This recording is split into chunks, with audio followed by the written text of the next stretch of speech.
Yeah. Okay. Welcome. It's the WWE Chamber Post Show here on the Ringside Report Network. Brock Lesnar, new WWE Champion. Bianca versus Becky official for WrestleMania.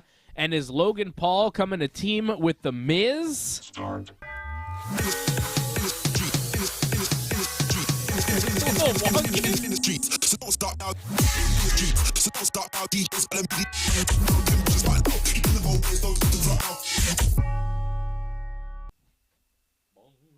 Bong.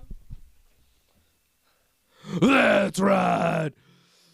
It's me, the Undertaker. He wasn't there tonight. No Taker. It's one of like a few. Oh, wait a second. Hold on. Your mic's not on. Oh. There we go. There we go. All right. Yeah, Taker usually shows up to the Saudi events. You know, he gets paid, but not this time. No take. We saw Brock. Brock's the new WWE champion. Not a big surprise here. It's what we predicted. We expected Brock Lesnar to be the new WWE champion, and he is. Bit of controversial fashion. Yeah. I don't know. What was your overall impression of this pay-per-view? For those of you that saw it, I'm seeing some people in the chat. Doug Hepburn. What's up, Doug? Member of the team. Franco 316. Matthew Henley. Franco Pietro. Nardolillo. Everybody checking in on Facebook, on YouTube, on Twitch. We appreciate you checking in on a Saturday afternoon. Feels good. I got more energy on a Saturday afternoon. And I got to say, I didn't hate the Elimination Chamber. I thought this pay-per-view was pretty good up until the women's tag match. And then it went downhill quickly. I thought Becky and Lita brought it back a little bit, but a lot of this was bad. I thought the show started off really good. I liked Roman and Goldberg. They went 6 minutes. They did what they had to do. I thought it was solid. I liked the women's chamber match. They did some stuff. It was interesting. It wasn't the best, but it wasn't the worst. And then the Naomi and Ronda Rousey over Charlotte and Sonya, it kind of dragged. Wasn't my favorite. Drew and Madcap was a mess. Best part was Madcap landing on his head. Other than that, Becky and Lita was all right. It was all right. Becky went for a moonsault. Lita, she brought her A game. Whatever her A game is in 2022, she brought it. She seemed like she was in shape. She was ready to wrestle. She's had serious neck injuries. She didn't look like she was wrestling hurt or somebody that shouldn't be in the ring. Like, Lita looked fine. She looked like a wrestler. She didn't look out of place. No. And she looked like a veteran, though. She looked like somebody who's maybe not quite in the prime of her career. She looked like an older wrestler, but still, she managed to have a pretty solid match with Becky Lynch. They managed to tell a story. Yeah. They were trying to. But I think it feels just such a foregone conclusion that Lita is not going to win. Yeah. That, like, when Lita was kind of making a bit of a comeback there near the end, the announcers were really selling like she could win, and you know it's not going to happen. Yeah, you didn't buy Lita winning at all, and that was a problem with this match, is that, going into it, no one in their right mind believed Lita would actually win. And that was a problem. Harold Schneider dropping a super chat. He says, I fell asleep and then started watching the Olympics. All right. Well, thank you, Harold. Don't forget to like this video, subscribe to the channel. But the pay-per-view was kind of rolling along nicely. We had some decent matches. We had some good stuff. And then the Elimination Chamber match happens. And, god damn. Are you talking about the men's chamber? Yeah, the men's chamber. The women's chamber wasn't so bad. It was pretty quick. It was quick. It ended in like 15 minutes. The men's chamber, also very quick, ended in 15 minutes. And basically was pointless until Brock Lesnar got in the match, right? Like, there was no point in this match until Brock showed up. The match starts out with Austin Theory and Seth Freakin', right? Yes. They started in the ring together. At one point, Austin Theory got powerbombed into Bobby Lashley's pod. Now, this is where things got a little weird. Theory gets powerbombed into Bobby's pod. The pod breaks. Theory falls on Bobby. And Bobby seems to injure his leg. That's what it felt like. Because the way that he fell back, it looked like his leg, hyperextended. Like his knee maybe got hurt. But the announcers were saying he hit his head on the back of the pod, and Bobby was helped to the back. A bunch of refs and trainer. There was a trainer. There was like a legit trainer there, one of the medical staff. But then they had Adam Pearce out there, which made it seem fishy. When Adam Pearce is there, you're like, oh, okay. And but you noticed Jason Jordan was out there, too. Jason Jordan was out there, who we too, don't see on TV much. Who's another one of the producers, agents, backstage guys. And he was out on TV, so Pierce made it seem fake, but then Jason Jordan, it's like, oh, well, he's not usually out there, so maybe, I don't know. But it was just strange the way Bobby Lashley was then helped to the back, and he didn't come back out. But the way Bobby Lashley was being helped to the back, it looked like he was limping, and he couldn't put weight on one of his legs. But the announcers were saying he hurt his head, and it was a concussion issue. So I don't know what the hell happened with Bobby Lashley. Was he, this is what I wonder. Was he supposed to be hurt concussion style on that bump and taken out of the match? But instead, because he has a very small window, small area to bump in, he hurt his leg, and that's the actual injury, and now he's actually hurt? They worked themselves into a shoot, brother. Yeah. I mean, is that what happened? It feels like that. I think that's what it is, because it seems to be a lot of debate about whether or not that was a work or not. And even us, we were talking about it, and we figured that Bobby would come back in the end of the match, kind of refreshed. But that didn't happen at all. In fact, the announcers did a little update during the match saying Bobby Lashley's not coming back. Yeah. Treating it rather seriously. Now, I mean, it looked like Bobby hurt his knee. He was standing upright. He didn't seem like he was quite focusing on the powerbomb spot. He was like, his attention looked elsewhere. The announcers even said as much. And yeah, when the leg is straight, and then, Austin Theory, is still 200 pounds, and he looked like he landed right on the leg. Like, he didn't hit Bobby's upper body at all. Yeah. To catch it. It was weird. So Bobby's knee took that shock, and he quickly fell down, and he looked serious. Like, he wasn't selling it. He looked like he was try and assess the situation, Bobby.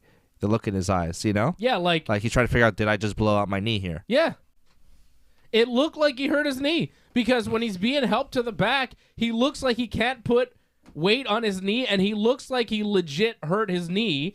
But the commentary team, I think the storyline injury, I think Bobby was supposed to be completely taken out of that match so that he doesn't lose the WWE Championship. So Brock can win it without Bobby actually having to lose it or get eliminated. That's the way to get Bobby out of the match. But I really think that it was supposed to be a concussion angle, but it got botched, and he wound up actually hurting his leg, so Bobby's hurt. I don't know. It's really weird. We're going to have to wait for one of those backstage reports, one of these guys, the Sean Rob Sapps or the Meltzers or one of these dudes who's always plugged in.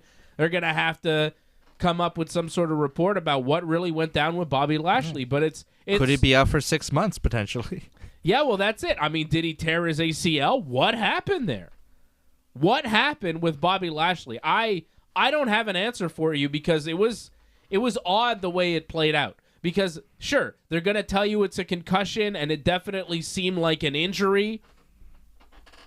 But the way Bobby sold it looked like a leg injury. Like, it seemed like a story. You know what I mean? Like, the way the concussion angle played out, Austin Theory gets powerbombed into Lashley's pod. People come out, they check on Lashley, and then they bring Lashley to the back. Later on, the announcers say, Michael Cole's like, it's a concussion protocol, and that's what's going on with Bobby Lashley. But when we're watching it, we're like, did Lashley just blow out his knee? It was super weird. Like, I'm seriously confused, man. I have no idea what's going on right now. My initial reaction was that he blew out his knee. Me too. And the concussion could just be a cover because that's how they planned it, and they're just going to stick to that story. But if Bobby can't compete for WrestleMania, that's a huge blow. They had a lot of plans for Bobby Lashley at WrestleMania. I don't think they did. Well, no. I don't think they did. But they had a match plan. They had at least a singles match probably penciled in. You'd want to figure. Because he's, kind of had such a run. I mean, he didn't have a great run. He took the WWE title from Brock with help from Roman. At the Rumble. Yeah, I mean, that's a bit short. But I'm just talking about, like, in the grand scheme of things, like, Bobby Lashley has been a pretty consistent presence for the last couple of years.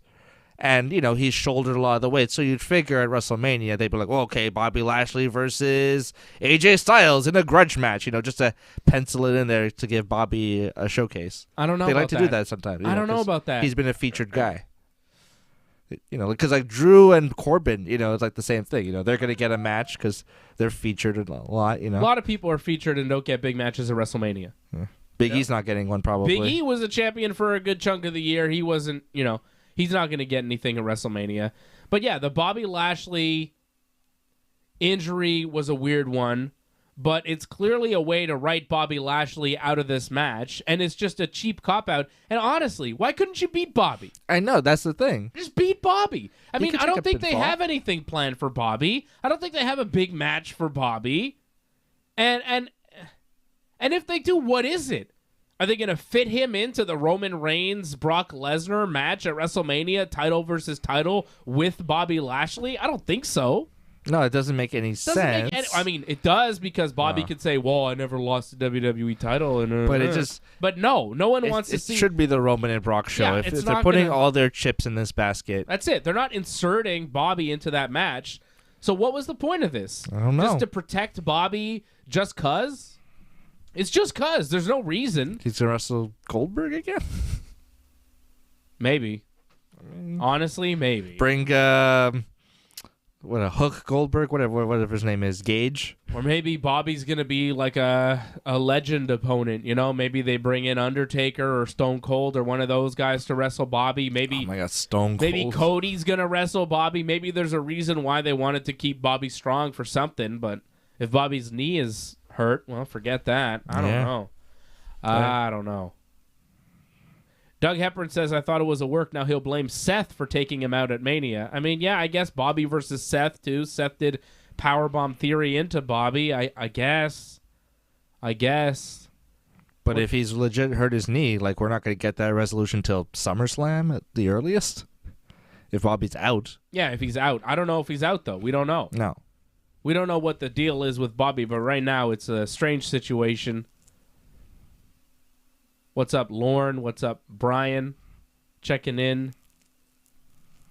Thank you to everybody tuning in here to the Elimination Chamber post-show. So, whatever happens with Bobby Lashley, I think is irrelevant because it's Roman Reigns, Brock Lesnar, champion versus champion at WrestleMania.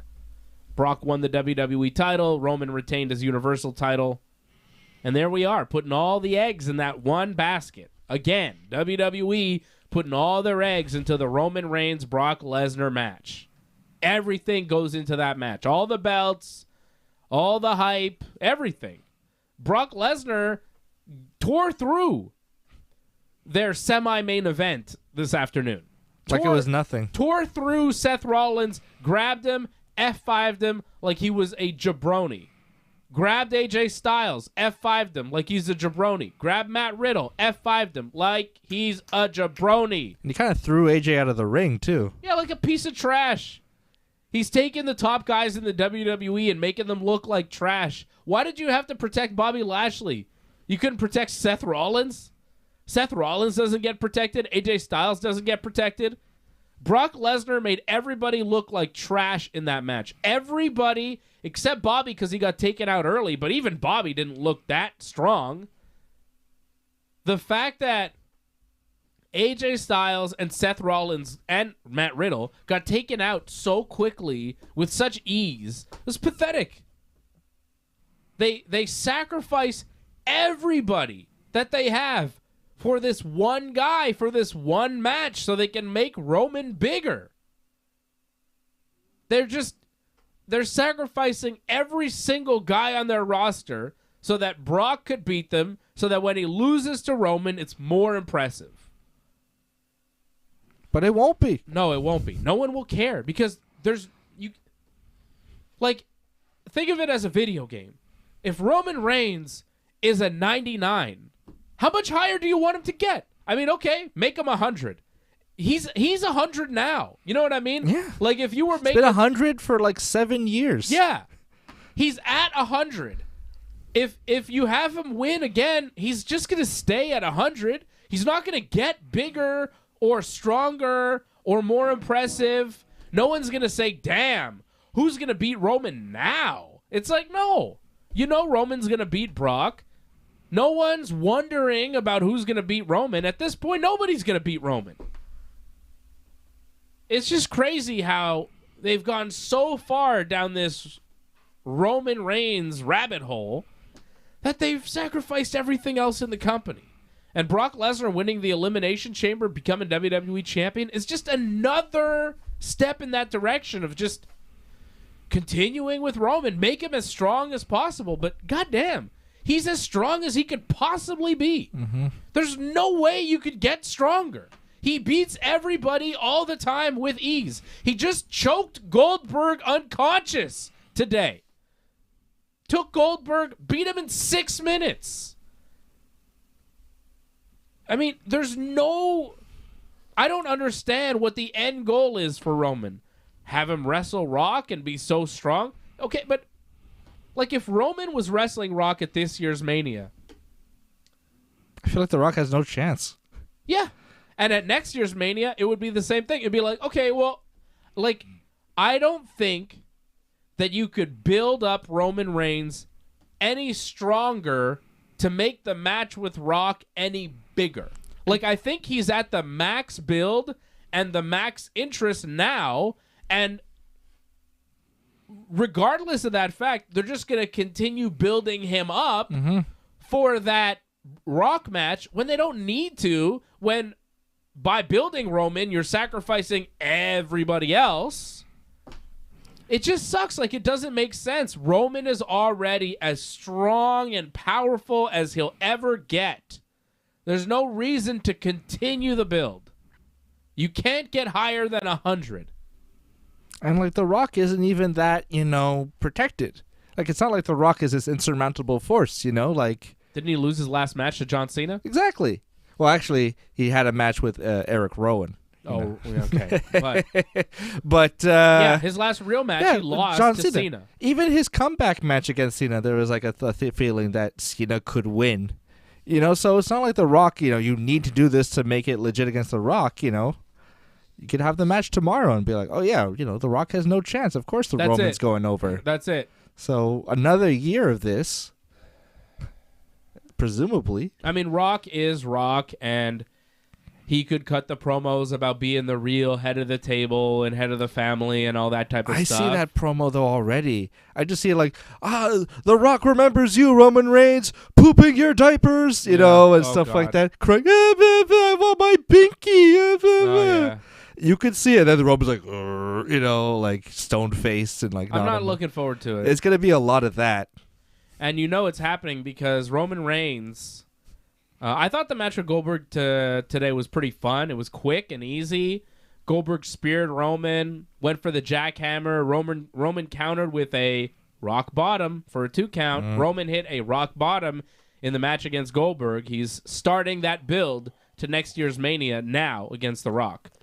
And quite frankly, I wouldn't be surprised if The Rock showed up at the end of Mania to confront Roman to start the build, right? Or on the Raw after. Yeah. I think we probably see Dwayne...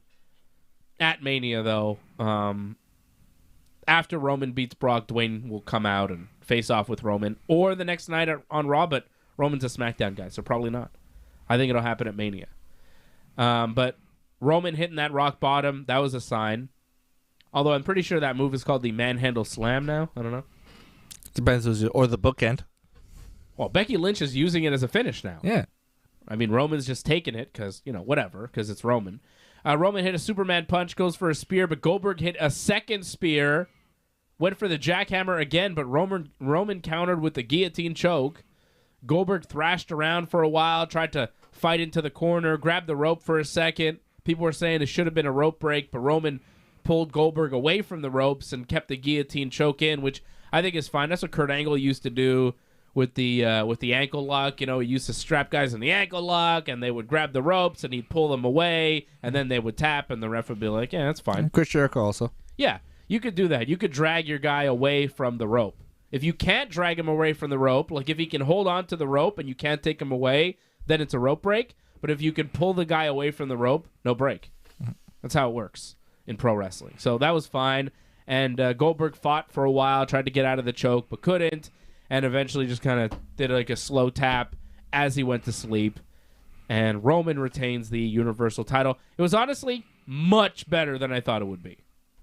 And that was one of the reasons why this pay-per-view was good, because it was 6 minutes. It was fine. They went in and out. When Goldberg hit a spear, I thought, oh, shit, maybe. Because you never know. And there's rumors that Stone Cold Steve Austin is going to come back. Him versus Goldberg for a belt would make sense. Oh, my gosh. I mean, there are rumors of Stone Cold Goldberg, and when Goldberg hit a spear, there was a small part of me that thought, I mean, if Stone Cold's going to come back and wrestle Goldberg, doing it for a belt would be a good way to put it in a main event. But I didn't really think Goldberg was going to beat Roman, but there was a small part that thought, I mean, because you never know with Goldberg. WWE, just when you think he's out, he somehow wins a match and he's a champion again, and you're like, why is this happening? But they do it so much to you, especially in the last 5 years. They've brought Goldberg back to win these weird matches that you don't expect him to win, that he really shouldn't win, and then he's a champion again, and it's Mania season, so, it was possible. It was possible. And they teased it well. They did. He's a wild card now. That's how they've built him. He could win, he could lose. He'll destroy Bray Wyatt, but he'll lose to Braun Strowman. There's no rhyme or reason. Yeah. I mean, Goldberg is he's a weird one, right? Mm-hmm. You never know what to expect. You can expect a short match, but yeah. It's like the booking of Goldberg is up and down. Mm-hmm. Like but he's strong. Well, it's like if he hits the spear and the jackhammer, he'll get you. But if you manage to escape it, you could probably be all right. You could tire him out. Yeah, it's a weird build for Goldberg. But, they got the job done.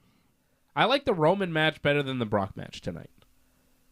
Match of the night, And what's the ranking on 10 for the pay-per-view? I forgot to do that. We usually do that right off the top. Let's do that right now. I saw Silent by Deadly gave it a 7.5. Let me see in the chat what's your ranking on 10 for this thing. And I'm going to throw it to you right off the bat. I mean, I came in a bit late. I missed Goldberg. Yeah. So mine might be a bit lower. Yeah, there was nothing super objectionable. It was done in under 3 hours. Okay, let's not forget about that. So 6.5. I mean, I think it's pretty. Honestly, I'd give it a 6. 6.5 seems about fair. 6.5 seems fair. It's not too much praise. I didn't think anything was spectacular, but like I might even honestly, I'm giving it a 7 because the Goldberg Roman match I thought was all right. I'm gonna give it a 7. You can give it a 6.5 because you missed the opener, but honestly, I'm giving it a 7 because it was under 3 hours. You got the job done. Things happened. It wasn't the best pay-per-view I've ever seen, but a lot of the things that I wasn't looking forward to were a little bit better than expected. Roman Goldberg was better than expected.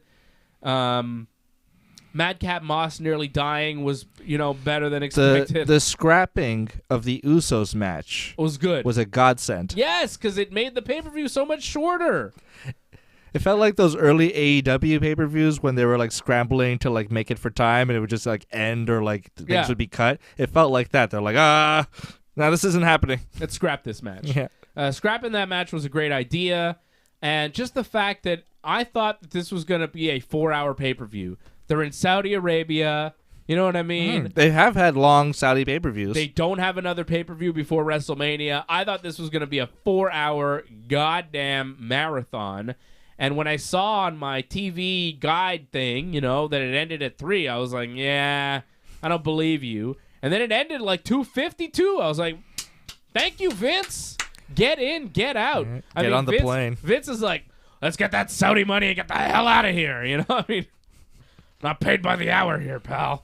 I mean, I thought that was great. The fact that it ended in under 3 hours, really, really good.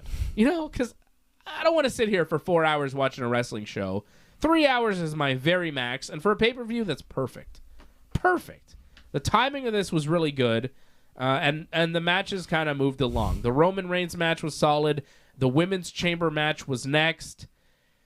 It wasn't the best, but it was different. I like the gear that the women had. Of course, they have to have special gear for Saudi Arabia where they're all covered up. They were all wearing these bodysuits. They had some cool gear. I thought that Doudrop's gear was cool. Rhea Ripley's gear was really cool. Bianca Belair had some cool gear. Even Alexa Bliss had some cool gear. And the WWE did something that they haven't been able to do for me in a while.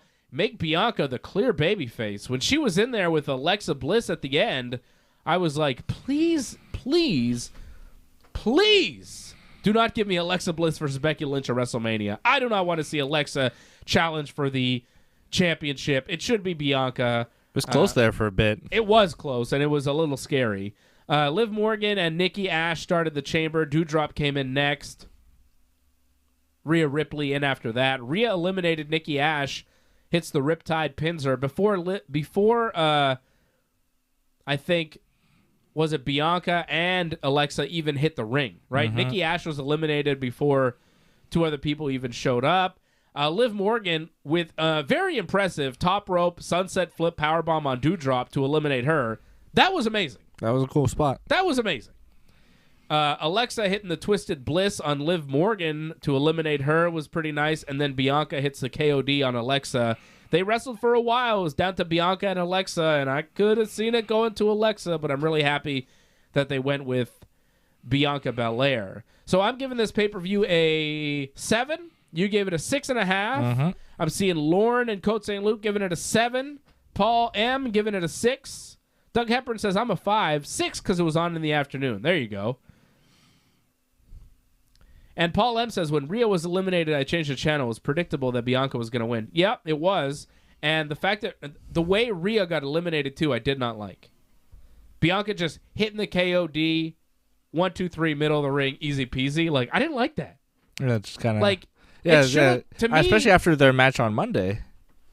Yeah, that was close, and that was tough, and had a big match feel, and Rhea had gone through the gauntlet, And then Bianca, I mean, Rhea did come into the match before Bianca tonight, too, so you could say Bianca had an advantage. But, you know, Rhea didn't take a lot of punishment in this match, and she just gets KO'd 1, 2, 3. Rhea didn't look particularly strong. I would have preferred Rhea and Bianca to be the last two in this one and, you know, have a go of it. I don't know why they're not doing more with Rhea Ripley. It seems like she and Bianca Belair are the two next ones. You look at Sasha and Bayley and Charlotte and Becky. The ones coming up right behind them are Bianca and Rhea. But the WWE doesn't seem to recognize that. They're only going with Bianca, which is strange because if you look at their roster, you look at the women's division in the WWE, it's the 4 horsewomen and then Bianca and Rhea right behind them. And there's really nobody else. It's a supporting cast. It's unless Asuka comes back, and then she kind of is in that kind of, you know, but she's not a next one. She's kind of like an established, almost a legend at this point, Asuka. You know, like, no, she's not the next. She's not on her way up. Nope. And they had another one, but she quit. Kairi Sane? Toni Storm. Oh, or Kairi Sane. Actually, they had 2. You're right. And I mean, Io Shirai is in NXT doing nothing. Yes, please. She's not the youngest, but still, she's incredible. She's fresh. She's so good. I love Io Shirai. But yeah, Bianca and Rhea right now on the main roster, they're up next. And Bianca, she wins. She wins the chamber match. She beats Alexa. She eliminates Rhea. And now she's going to go on and face Becky Lynch at WrestleMania, that long time coming rematch, Becky versus Bianca. Becky has not been able to beat Bianca clean since SummerSlam, so this is a long time coming. I wanted to see this a triple threat, and I hope that they can somehow make it a triple threat, but the way Rhea was treated this afternoon, I don't think it will be. I don't see how they fit her in. If she was the last one in the chamber, maybe. If anything, it could be a triple threat with Alexa Bliss. Alexa didn't look that strong tonight. No, but I don't know. It feels like they have some sort of plan for her. Well, they love her. Yeah. They clearly have a lot of time for her. They want to put her on TV a lot. They like her promos. They think she's a talented actress or something. I saw somebody talk about, Alexa, she's so talented. She's such a great actress. And I'm like a backstage person? Some wrestler, some ex-wrestler. I was like, what? Yeah, the Alexa stuff is not great, not my favorite. And then Bianca now against Becky. Does she beat Becky at WrestleMania? I would say yes. She would have to. Yeah, I would say yes, because Becky's had the belt since SummerSlam when she came back. Yeah. It's a pretty long run. But I could also see Becky just keep going. You know, Becky is a bit like a Britt Baker. You know, they could just have the belt for a while. Yeah. No, the crowd doesn't really have a problem with it. It doesn't feel like, this is enough, it's too long. There's some legit challengers, but also you could see them just keep going and just having a long, long run. Yeah, that's the thing. I'm not sure what they do with Becky. Does Becky lose to Bianca here? Because Ronda's probably beating Charlotte. That's it. And we're going to set up Becky versus Ronda for next year's Mania. But does that mean Becky has to hold the belt until then? No, but she could win at Mania. She could beat Bianca at Mania, but she could also lose to Bianca at Mania, regain the belt to set up the match with Ronda next year. Mm-hmm. It's whatever path they feel like they want to. But, they like to put all their eggs in the basket, Becky Lynch must be super strong. It's what they do. Shout out Ryan Katz giving this pay-per-view a 6. A lot of 6s and 7s on this one. 6s and 7s. Not too bad. What's up, Angelo? Angelo Contagonis in the chat as well. What's up, Angelo? Good to see all my regulars in the chat this afternoon. It's an afternoon show. We're not usually here on a Saturday afternoon, so it's good to see you guys checking in here with me on the Ringside Report Network. Appreciate you guys joining us for this special afternoon Elimination Chamber post-show. Ronda Rousey, who will be taking on Charlotte Flair at WrestleMania, had a nothing tag team match with her arm tied behind her back. My favorite part of this match was Ronda's entrance, where she came out, no makeup, in the gi. Judo gi, black belt, nice blue gi she comes out in. Kind of did a little like, us. Yeah, she did like a martial arts thing, and that was like a real badass moment. Ronda coming out like a badass. Didn't have all that extra makeup on her. She just came out normal faced. I mean, I cannot remember the last time a WWE women's wrestler came out with no makeup. Doesn't happen very often.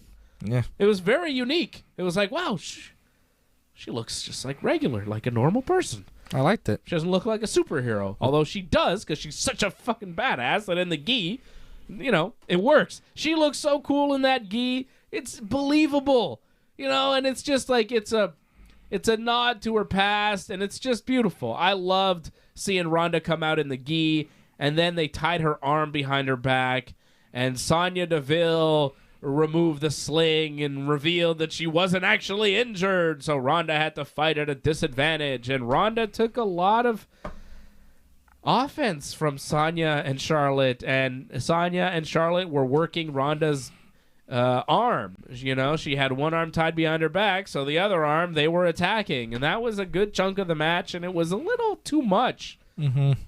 Ronda's not that believable in pain. Like, Ronda's not that believable as the vulnerable person in the match. I don't know why Naomi didn't take more of the heat from the heels in that one, because Ronda taking it is kind of like, okay, I mean, let's get this over with. Ronda's not the best at selling either. I don't know. I didn't like the way that this match was built. I didn't really like this match at all. Naomi got a tag. She got some offense in. Ronda tagged back in. She came back on Sonya Deville. She tossed her around a bit. She had Sonya down. Charlotte could have tagged in, but she decided not to and let Sonya get armbarred. And that's how the match ended, with Ronda armbarring Sonya Deville while Charlotte just kind of watched and decided not to get too involved because, of course, they have their match at WrestleMania. This felt like could have been on SmackDown. This was not a pay-per-view quality match in any way. This was kind of a waste of Ronda and a waste of Charlotte, quite frankly. Yeah, the whole arm tied behind the back gimmick just didn't really sell well. And the fact that, like, the knot wasn't that well tied, and Ronda's arm was kind of like at her side for like halfway through the match. She was kind of like walking around like this. Yeah, it looked like Ronda had to do more acting to keep her arm on her side than the rope was really helping. Yeah, it was just a bit too loose. It wasn't great. It was not great, and I wasn't expecting it to be good, but it was worse than I expected it to be. It was worse. Yeah, it was underwhelming. Yeah. And but I wanted it the to gi end. was cool. The gi was cool, but after the entrance... And also, I'm guessing a gi is probably not the best pro wrestling attire. It's kind of heavy. When it gets kind of hot, sweaty. If you're doing martial arts in it, you could do pro wrestling in it. It's all the same. Oh, the lights, though. It's hot on those lights. It's fine. We got lights in the Olympics, too. What are you talking about? Yeah, but, you don't wrestle 10 minutes or judo 10 minutes the Olympics, You don't know how long judo periods are. Does it go that long? I have no idea. It doesn't go that long. I don't know how long judo is. I don't think it's the length of a wrestling match. The point is you don't know. Yeah, but it doesn't quite translate. I've worn a gi. It's a heavy jacket, Not always. There's lighter weight gis. There's different gis you could get. I have a heavy gi, but I have a lighter gi that's like I could do a lot in that. I could live in that gi. My light blue gi? Oh, it's so nice. All right, maybe you can. Well, then if she can wrestle, and it's a cool attire. Because, she had that weird attire when she came out at the Rumble. Yeah, Ronda in the gi should happen more often. But I guess because she had to cover up her whole body, this was her Saudi Arabia gear. But I thought it was cool. Every day. Like, all the women had those, spandex bodysuits and stuff, but Ronda just came out in a judo gi. I was like, yeah, that's way better. That is cool. Like, Ronda, she thought about it, and... it was like a different approach than everybody else. It was unique. Mm-hmm. But the match was not. The match was very boring. Like, the entrance attire was cool, but everything else. Also, a little disappointed with Charlotte's attire. Charlotte is usually the best dressed woman on the roster as far as her gear. Her gear was very plain tonight, the red bodysuit. I thought a lot of the women showed up with their Saudi gear. Like, Bianca had cool gear, Rhea Ripley, Liv Morgan had Britney Spears, Oops, I Did It Again, inspired gear. But Charlotte's gear was kind of plain, and I was a little disappointed because usually, she's the queen. She's got the coolest stuff. But I think Ronda wins best gear just for the judo gi. Very simple. Probably something she had in her closet, just pulls it out. Didn't have to get new gear made or anything. Pulls out a gi, and she wins. Drew McIntyre and Madcap Moss. Whew. This was the worst match of the night. It sucked. Madcap Moss does not know how to take a front bump. Obviously. Madcap Moss gets Alabama Slammed, which is a move where you got the guy on your shoulders and then you grab his legs, right? He's kind of lying back and his leg, he's face up, right? On your thing. Hold on. Okay? I got Macho Man here. I'm going to Alabama Slammer him. Sometimes the other way, too. You could have him on his belly. Yeah, I guess. I think Hardcore Holly did like where they're on their belly. But this is what Drew had on Madcap, right? He had him Alabama Slammer style, right? And then he goes to Alabama Slammer him. And Madcap, instead of taking it with his arms out flat, he tucks his chin, because usually on back bumps you're supposed to tuck your chin. Boom. But he, for some reason on the front bump, tucks his chin and goes crunch head first. Was he trying to maybe do a rotation, like trying to do like a flip bump? No, he just sucks at wrestling. And he almost paralyzed himself because of it. This is what happens when you've got green jabronis wrestling big green jabronis. I mean, Drew's not that green, but he's a jabroni. And goddamn, Madcap almost killed himself on that spot.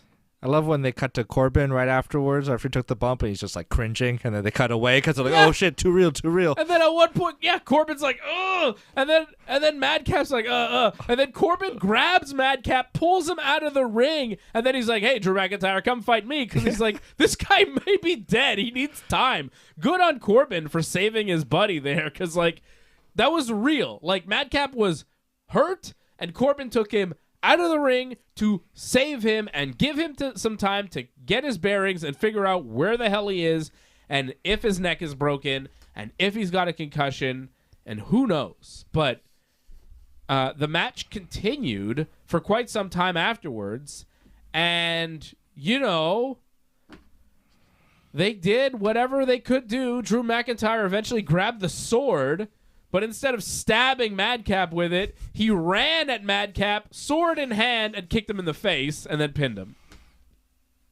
And then he pointed at Baron Corbin with the sword, like, ugh. Madcap nearly died tonight. And that was really the highlight of the show for me. Madcap just cracking his head. Good God. Madcap, him with the dangerous suspenders. Learn to take a front bump. What the hell was he thinking? That was all his fault. That was 100% Madcap's fault. Drew could have maybe released him a little better, but no. You got to know not to tuck and roll when you're taking that bump. Hands out, flat. And he was like in developmental for a very long time. Was he? Is he Riddick Moss? I think was his name. What did they teach him? He was like one of those guys, like a Jason Jordan, you know, kind of guy. Just in NXT forever because they're not sure what to do with him, but they don't want to fire him. They should have fired him. This is his like main roster call. This is his like big chance. I mean, he's a tough guy, you know, for taking that and continuing on. Good on him, you know. But respect. But geez, man. That was completely his fault, and he almost paralyzed himself on TV. It's horrible. And no one wants to see that. What a bump. What a bump, though. It was shocking. Nothing else on the show was that devastating. And also, this was a Falls Count Anywhere match, okay? I hated that Drew McIntyre won this, because this is the build-up pay-per-view to WrestleMania. So Drew faces the sidekick in a Falls Count Anywhere match on the Chamber. So at Mania, he's going to wrestle Corbin. But this is Falls Count Anywhere, right? So Drew is really against Corbin and Moss. Corbin was getting involved in the match. It was 2-on-1. It's no DQ, Falls Count Anywhere. Corbin and Moss could have teamed up to beat Drew McIntyre and give you a reason to want to see Drew McIntyre get some revenge at WrestleMania and maybe have a match actually make sense where it's Drew versus Corbin one-on-one where Corbin can't get help from Moss and vice versa. But here, we saw Drew take care of Moss, take care of Corbin, no problem. So what's the point of having a match at WrestleMania? If Drew can beat Corbin and Moss in a 2-on-1 situation, he can obviously beat Corbin 1-on-1 at WrestleMania. Why are we having this match? Drew should have lost tonight. He should have lost in a 2-on-1 to set up the WrestleMania match. You don't beat the sidekick in a 2-on-1 and then go up to Mania and beat the main guy in a 1-on-1. And, like, what's the point of that? There's no interest for the fans. You need them to have some adversity. There's no adversity like for when Drew. John Cena was, like, heading into his match with Bradshaw, he lost the U.S. title to Orlando Jordan. You know, because there was interference and a multiple. And then it made you want to see. I mean, not me personally, but like the audience want to see Cena. You know, get Bradshaw, get his revenge in a 1-on-1 scenario where he didn't have help. But that's not what we did here, because the WWE's booking is backwards and stupid, and they just want to make people look strong. Yeah, Drew is one of those guys. He just looks strong, pal, and he's just flicking away the bad guys. I think it's because they want. Honestly, the way he looks so strong tonight, and he's going to look strong at Mania, post-Mania, Drew and Roman is probably what we're going to see. Jeez. Yeah, get ready for that. The sword. I know. I mean, if you think Drew McIntyre is boring now, wait until he starts feuding with Roman Reigns. Wow. That's going to be some SmackDown episodes to miss. WrestleMania Backlash is going to be terrible. Oh, yeah. All those legends that rumored won't be there. Like, there won't be Stone Cold or anything at WrestleMania Backlash. No, it'll just be Drew and Roman. That's all we'll have left. Brock will be gone. Stone Cold will be gone. Edge will be gone. Everybody will be gone. Just be Drew and Roman. Corbin and Moss will probably break up at some point, so they'll have a 1-on-1 match at WrestleMania Backlash. Oh, my God, no. Elias will come back or something. So Drew beat the Madcap tonight. On the pre-show match, Rey Mysterio beat The Miz with a pinfall roll-up. Dominic interfered a little bit in this match. He hit Miz with a punch after Miz took a swing at him. Miz had a chair. Dominic took it away from The Miz outside the ring and wound up pushing Miz into the ring steps. The referee turned around, saw Dominic with the chair. Miz sold like Dominic hit him with the chair. Dominic got ejected from ringside. Miz then grabbed Rey, slammed him into the buckle, went for the skull-crushing finale, but Rey reversed Miz's finisher into a roll-up for the 1-2-3. Dominic wasn't even up the ramp for the finish. Seemed a little rushed. But the match was simple, but, decent.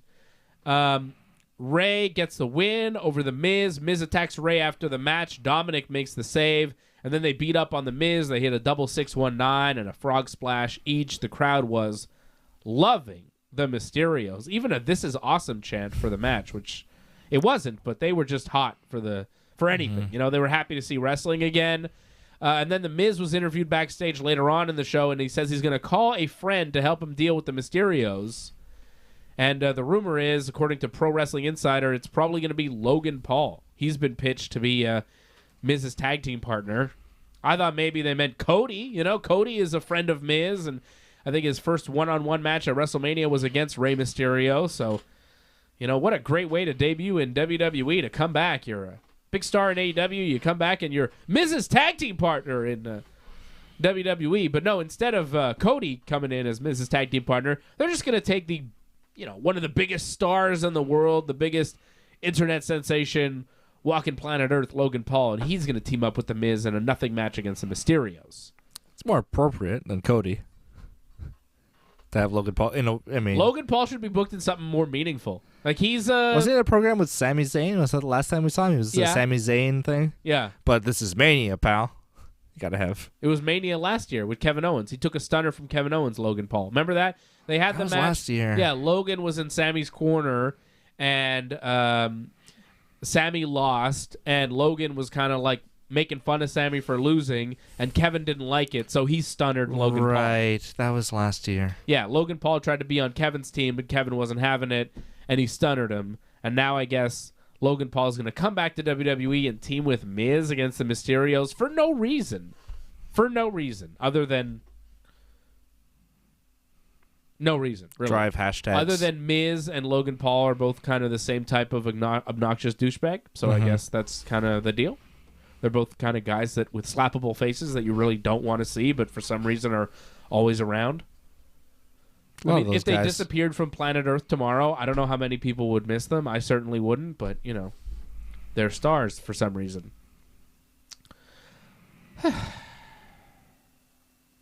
Becky Lynch beats Lita, hits the rock bottom to retain the Raw Women's title or the manhandle slam or whatever. Becky went for a moonsault but missed it. I don't know if I've ever seen Becky Lynch go for a moonsault, so I like that. The match was all right. Not the greatest Becky Lynch match ever, but I liked it. It was solid. Lita did well. I feel like we should have had that match at the Rumble. Lita versus Becky. I feel like it would have mattered more. I don't know. The crowd was seemingly hot for this, but like, I don't know. And like it'd be a little bit more plausible than like right before WrestleMania. Yes, I know. I think I know what you mean. Because it was Doudrop at the Rumble, which is like, you know, this would pointless. Be Becky versus Doudrop at the Chamber. Doudrop was pointless because you knew Becky wasn't losing to Doudrop. But if they put Lita at the Rumble against Becky, you could believe that Lita might win because there's enough time to build something for Lita for WrestleMania. Mm-hmm. And the Rumble. Right. Yeah. But here, because it was just Chamber and Lita was doing interviews saying that she's basically not sticking around. Mm-hmm. It was too obvious. You know, it was too obvious that Becky was going to win, and it did take a lot of the interest out of this match. A lot of it. I thought, you know, when they did Trish and Charlotte at SummerSlam, there was more interest, and I think it was in Toronto too. I believe so. So you thought maybe Trish would win, but then Charlotte won. Like, that was better booked. This Lita Becky thing was rushed. The promos were good. The match was all right, but there was never a point where you thought Lita would win and be a champion going forward. So, yeah. I think you're right. It deflated it. At the Rumble would have been a better move because you would have had that wonder a little bit more than you did tonight. The Usos attacked the Viking Raiders before the match could even start. They suplexed Ivar onto Eric, and then the referees are like, no match, no match. I've seen guys take worse beatings before matches that happened. Mm-hmm. But I didn't argue with it because I didn't want to see the Viking Raiders and the Usos. I saw it last night on SmackDown. I'm good. So that didn't happen. What's the match of the night?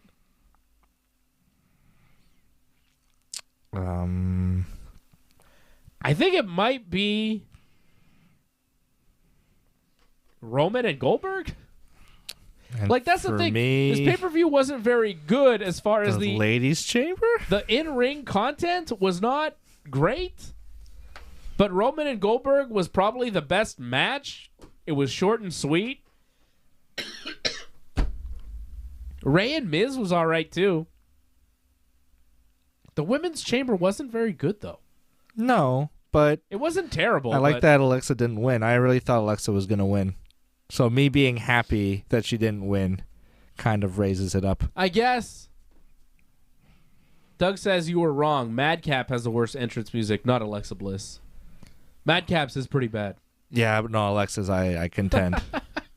the her talking and giggling and like the horns that's in everybody's song, the boom boom boom boom boom. It's nauseating. Madcap has the worst attire. Oh, he looks so stupid. With the suspenders, like I know I've said this before, but that's a safety concern because there's like these little metal things just flying around, and he could get his leg caught on something, or it could hit another wrestler. I don't know why they don't just have a singlet to look like suspenders like they do for all these other wrestlers. But no, he has to have real suspenders with real metal that always gets loose every time in his matches. It's the worst attire because it's not safe. It's the only attire I could think of that like has a safety hazard every match. And it just looks dumb too. That too. That doesn't help. Doug agreeing with you. He says women's chamber was the best. Mm-hmm. Shout out to Anthony watching us out in London. Nice to be able to watch a show out in England that isn't in the middle of the night, right, Anthony? That's pretty good. Yeah, it's prime time. Doug says women's chamber was the best match. I'm going to give it to Goldberg and Roman, but I could see the women's chamber being the best match. No match really stands out as good. That good. They were all just kind of short enough that they weren't offensive. You know, like nothing went over 15 minutes. The women's chamber match was the longest match, and it was 15 minutes and 45 seconds. The men's chamber match was 15 minutes and 10 seconds. Becky and Lita went 12 minutes. Roman and Goldberg went 6 minutes. The women's tag was 9 minutes. Drew and Madcap was 9 minutes. Ray and Miz was 9 minutes. Like, everything was kind of short. Most of it was under 10 minutes. Couple matches got 50. Like, the chamber matches were, I believe, the shortest chamber matches in the history of the WWE. They're usually at least 45.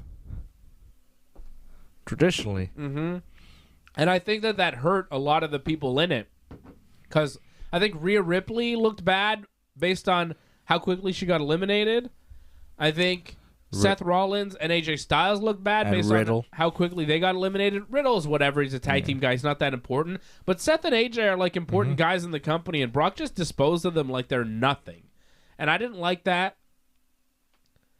Brock hitting that F5 on the top of the pod on Austin Theory was kind of cool, but the bump from Theory wasn't great. He kind of landed on his feet. I think he had to, because if he didn't, he would have landed and been seriously injured. But like, it was cool when he had him up, and it was like, oh my God, what's he going to do? And then he throws him, and just the way Theory landed, it didn't have much impact. I thought he was going to throw him into the ring. You know, maybe Theory would hit the turnbuckle or like the canvas on the way down, but like onto those pads on the outside, it's just, it's a gymnastics spot. And he landed feet first. Mm-hmm. So, like, it's not really much of a bump on the F5. He landed the dismount. Yeah, it wasn't really great. It was supposed to be a big spot, and it wasn't great. Not a lot of great matches, but the fact that they were short helps. Like, WWE can learn from this. If this pay-per-view was an extra hour long, I'd probably give it a 3, and it would be critically panned, Mm-hmm. But because it was under 3 hours, and all the matches were relatively short, and nothing was too egregious, it was all right. Give it a 7. Less to hate. 6 or 7 on 10. About that. Seems about fair. 6.5 seems about right. I gave it a 7 before. I'm retracting my 7. I'm going back to 6.5, because when I look at what's match of the night, you really can't come up with anything that was that good. And that's got to hurt its overall score. Yeah. But there's nothing that was that bad either. You know what I mean? Like, it's not like anything blew me away, like, holy shit, match of the year, but nothing disgusted me like, ugh, this was the worst thing I've ever seen, right? If Moss didn't land on his head, you know what I mean? It'd be just a really boring match. Oh, yeah. If that Moss... finish with the sword, and he's standing on him, he's pointing the sword, and he does the claymore with the sword. That was pretty lousy. Yeah. But the landing on the head thing, it added an extra bit of, like, interest, or any kind of interest. Yeah, that was pretty cool. Yeah. Like, can I show that? It brings up the inner, like, Beavis and Butthead, and I was just like, whoa, that was cool. That was cool. He landed on his head. Like, right on his head. I'm going to see if I could show it a little bit for you. Yeah. I think I can. Without sound, though, right? Yeah, no sound. Just off my Twitter. Can I do that? Yeah, look at that. Here's Moss. Look at that guy. Boom! Oh! Ouchie! Oh! Right on his noggin. Look at his head crunch. Crunch! That was the best thing that I saw all night. I go watch that all day, too. I don't know what it is about that, but I love it. Well, yeah! The world loves sports bloopers, you know? Whoops. It's a sports blooper. I'm so used to going to Johnny. I was like, hey, me and Johnny. I was like, oh, wait, Johnny's not here. Johnny's busy today. He can't be with us, unfortunately. We miss you, Johnny. I know Johnny's watching this show. If he's not watching right now, he'll be watching it later. So we love you, Johnny. We're always thinking about you. And we'll see you again on Wednesday night, Johnny, after Dynamite. And I think that's it for me. I got some UFC to watch. I got some bets to place. We got some shit to do here. We got Johnny Walker and Jamal Hill coming up in the UFC tonight. There's Knucklemania 2 happening tonight. Knuckle up, baby. Knucklemania. There's Knucklemania, which is a bare knuckle boxing thing. There's a Bellator show with a Gracie fighting, and then there's a UFC show with Jamal Hill against Johnny Walker. So any weird people in the bare knuckle thing? Chad Mendez. Oh yeah. Mike Perry. Oh, it's like legit people. I mean, not well. I mean, past their it's prime. not. It's not like Butterbean. Butterbean or Tanya Harding or something like that. Right? No. It's like more legit fighters. Dana Brooks' boyfriend is going to be fighting. Oh yeah, is he some kind of like muscle bound? No, he's like a scary looking tattooed man. Ooh. His last name is like Diaz, I think. He's like frightening looking. He's a bare knuckle boxer with like tattoos all over his neck and shit. Yeah. Dana Brooke. Well, what are you gonna do? Yeah. Angelo says, "What are the chances the WWE unifies the two championship belts?" I don't think that they will. I'd say 0.0. I think maybe they give Roman both belts at WrestleMania, and he walks around with both belts, and he's Roman 2 belts. But they're not going to unify the belts. There's not going to be an undisputed champion. I don't see that happening whatsoever.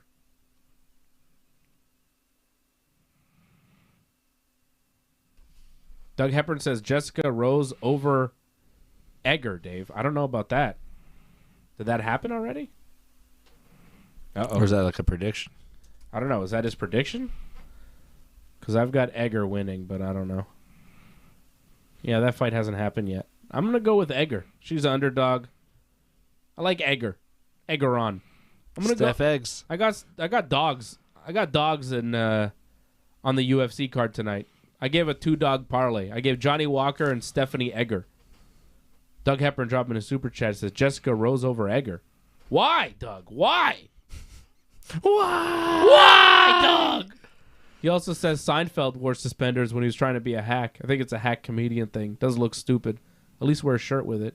What were the jokes that Jerry was doing when he had to suspend? Yeah, he was trying to imitate Banya. Yeah. Because Banya was riding his coattails. Because Jerry would have good sets, and then Banya would come in, but he would get laughs because he was kind of. What did Jerry say when he came out with the suspenders? Well, he did the "What's the deal with cancer?"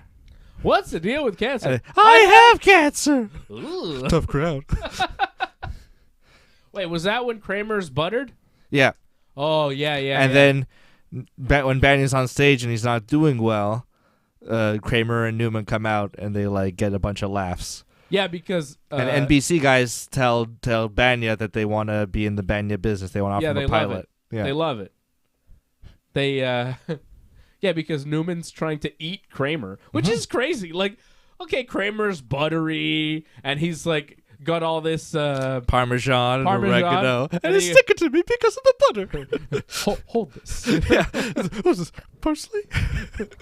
And then Newman just tries to eat Kramer. Like, why would he resort to eating a human? Like, Newman goes completely insane in that episode. Yeah, he has like he sees Kramer in the turkey.